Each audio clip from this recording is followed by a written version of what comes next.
What do I do when I'm broken? When I'm broken, I relish it.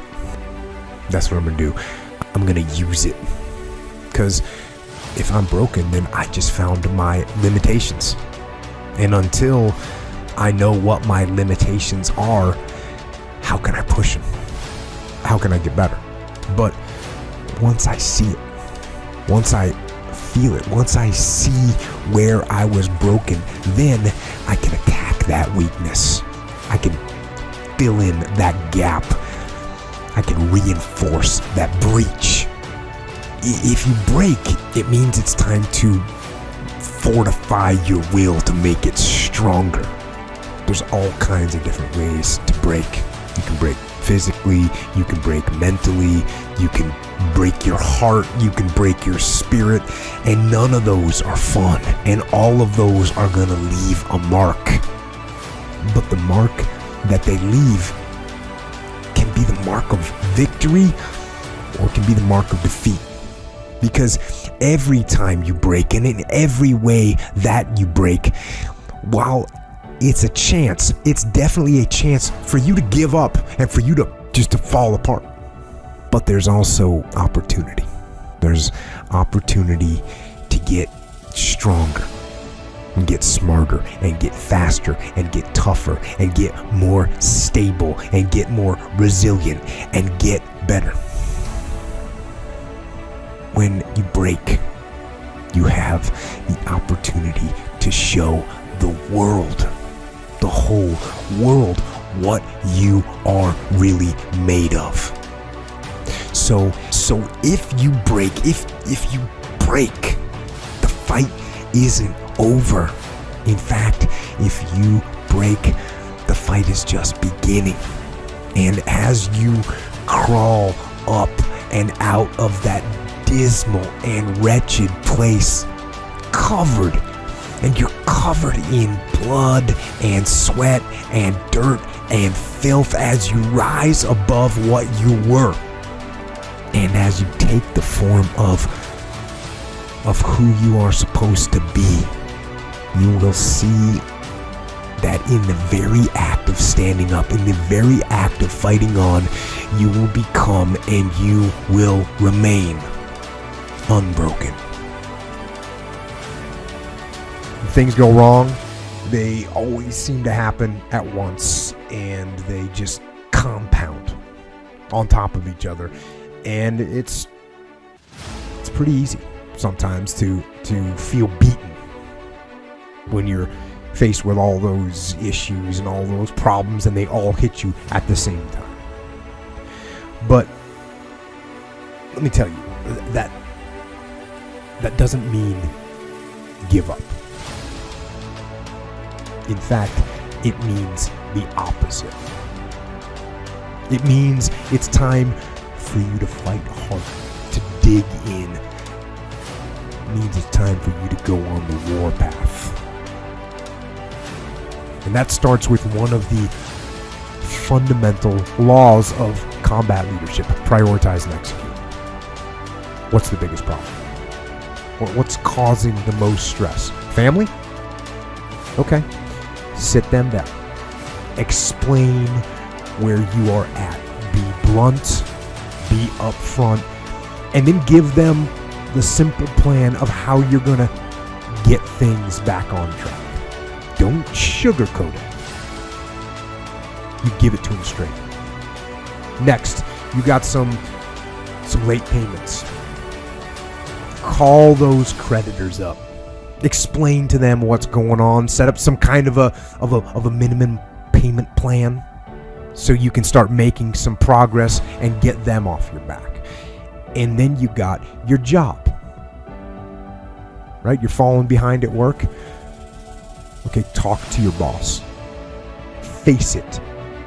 Tell him that you're going to step up your game.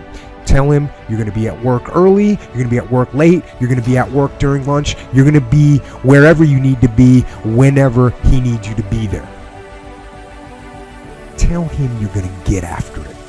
And tell him that you're 100% committed to supporting him and the company and the mission. and then you get started. And I'm going to tell you right now, it won't be easy. It will be hard because life is hard. That's what life is. And these challenges that you face, they're going to do their best to take you down. Do not let them. Stand up, dig in. Line up those problems and confront them. Face them. Fight them. Do not let them bring you down. In fact, let those challenges raise you up. Let them elevate you. Let their demands and their trials make you stronger. Let the adversity you face today turn you into a better person tomorrow. So in the future, you look back at these struggles and you say to them, you made me better. Hey, what does Ryan Seacrest, Tom Cruise, Oprah, Steven Spielberg, Donald Trump, Joan Rivers, Warren Buffett, Gordon Ramsay, Michael Jordan, Kobe, Tim Tebow, they all have one major thing in common, dude. These people hammer. They beat it to death, okay? Look at Tom Cruise, man. Look at his career. He works constantly. So look, you want to get your work ethic so high that people actually admire you. I'm going to ask you a question right now. Because of your unbelievable work ethic.